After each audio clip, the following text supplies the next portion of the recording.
Alright guys, welcome back to part 2 of my round here at Mile End Golf Club. So just to recap, the front 9 went pretty well. Considering I haven't played it before, I'll definitely take +4 through the first 9 holes. And we get off to like a flying start in this back 9, just a bomb down the centre of the fairway for the 10th hole, which I think is stroke index 1. I think it's just pretty much playing at, a really long hole. But I did have the wind behind me, so it wasn't actually playing too difficult on the day, luckily for me. I just pushed my approach shot, so it did leave me quite a tricky chip. I had to kind of just carry the bunker, and the flag was actually tucked in quite close to it. So, you know what, it ran on quite a bit, but I'll probably take that one. So, put back in for the par, and I just hit it, I pulled it a little bit, and it was actually a little bit too long, so I've still got a little bit of work to do, but we tied it up nicely, and it's bogey. I'll take it on the hardest hole. Now, I was kind of like rushed a little bit here because people were letting me through, as you can see on the left hand side of your screen. So the shot tracer didn't get it because of the sun in the background, but I just completely sliced my tee shot, and I found myself in a jungle here, but I actually had a decent lie, so I used my pitching wedge and just hacked it out there, and I actually hit a pretty good recovery shot. So I'm using my pitching wedge again. I just kind of messed this one up. It ended up being okay, kind of got away with that one, and I've got like a 12-footer just on the fringe for the par, and not a bad putt. I just pushed it. So yeah, again, we will take another bogey on this 11th hole. Now, this 12th hole, not the longest, it's not the longest par 4 by any means, 370, 380 yards. Hit a cracking drive down the fairway again, nice baby fade, but into this, basically just a steady breeze. It didn't really get anywhere, and it's playing quite uphill as well from here, so didn't really get too far up there. I'm hitting a 9-iron up the hill, but again, the wind just completely sold it, and it ended up being quite a way short. So again, I've got some short game work to get a par now, and yeah, again, my short game, I mean, you guys know it does let me down quite often, so not the best chip in there, and yeah, just a slow putt, kind of tentative one back down the hill. So again, we're playing bogey golf at the moment, and I don't want to spoil this back 9, but it's probably going to be a tendency you're going to see, unfortunately. But yeah, this 13th hole is quite a long one. It's playing back down the hill, and yeah, it's quite a long one. Like I said, 210 yards. Used a 5-iron. I hit a decent shot, just pulled it a little bit, but it's just off the green. I thought I actually hit this chip and run quite well, but unfortunately, the chip and run ended up running a little bit too far, so got a little bit of work to do with the putter, and it just scraped the hole. So that wasn't a bad one. At least I got it to the hole. It had a chance of going in anyway. But again, another bogey. So, good start on the front 9, but now through 4 holes in the back 9, I'm +4. So yeah, I'm kind of letting this one slip a little bit. So now, another really long par 5. I mean, it's 534 yards, but into this breeze, it's probably playing 50 yards longer. So I've got 260 yards at 3-wood. I completely chunk it. I mean, that divot is it's just crazy.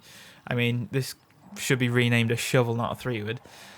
But yeah, I mean, it ended up being a pretty decent layup. So I think I've got a 9-iron or a pitching wedge in. I did just pull it a little bit, so I'm kind of hoping it hangs on to the green.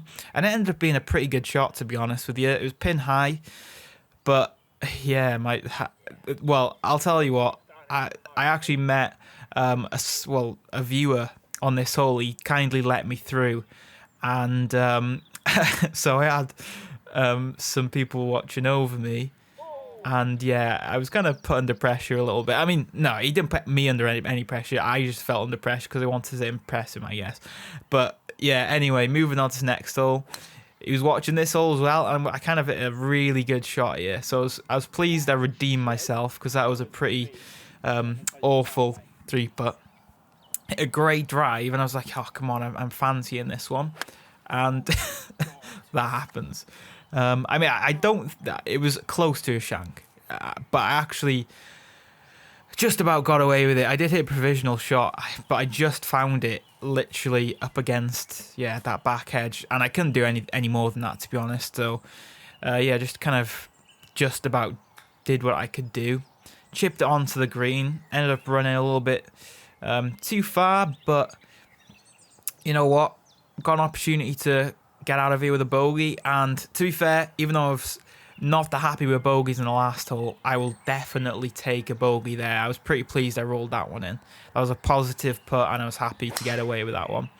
So as next hole, like I said, I haven't played it before, so I didn't really know the line. I thought I hit a pretty perfect shot here, but it was just, yeah, I needed to hit I needed to aim way more to the left, because this is a pretty, like, 90-degree dog leg to the left, this hole. So, yeah, it was too much to the right. I hit a pretty decent chip with an 8-iron out of the trees, but it's still just about got onto the green, and I've got quite a, it's quite a long put up the hole, up the hill to the hole, and yeah, I just hit this a little bit too firm and back down the hill. Just about missed. So again, another 3-putt. The putter's letting me down a little bit. I do need to work on it, just like my short game.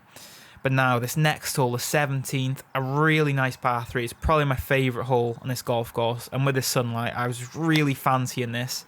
So 9-iron down the hill, 150 yards. And I just hit a perfect, I just flushed this one. And yeah, I was really pleased, as you can tell, with that.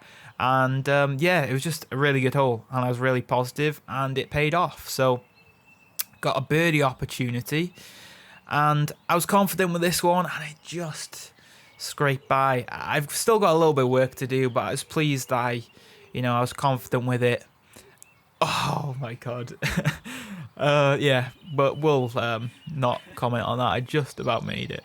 So it is, yeah, well, it is what it is. We'll move on. So it's 18th. Par 4, only a short one, so I just decided to hit hybrid off the tee. I did hit it off the toe, so it is turning a little bit, but it ended up being fine, just in this left-hand rough. So, yeah, pitching wedge into the green, and again, I don't know what I was doing. I was just hitting really, just steep onto the ball, and I'm just taking massive divots. So, mile end, I do apologise. I kind of hit my hand on that one. And yeah, I'm hitting greens in regulation. Well, this is just about a green in regulation, but still, I've got a long way in. So I think coming back, playing this course again, I'll probably judge it a little bit better in terms of what I need to play, especially with a little bit of wind there. I ended up being a little bit short with this putt, but you know what? Ended up rolling in. Nice one for the par. So even though this back nine, it could have been a lot better, especially the first few holes, it was nice to finish the day with 2 back-to-back pars. So yeah, that was my round here at Mile End. I really enjoyed it, and yeah, I definitely recommend checking it out, especially in the summer. I'm sure, like I said, it was a little bit soft and stuff, but the course was playing really nice anyway, so I really enjoyed myself first time playing it, and I definitely recommend it. So that's pretty much the video. If you haven't subscribed already, please do. There's going to be so many more videos coming very soon. I'm very excited for you to see them. So yeah, thanks for watching, and I will see you later.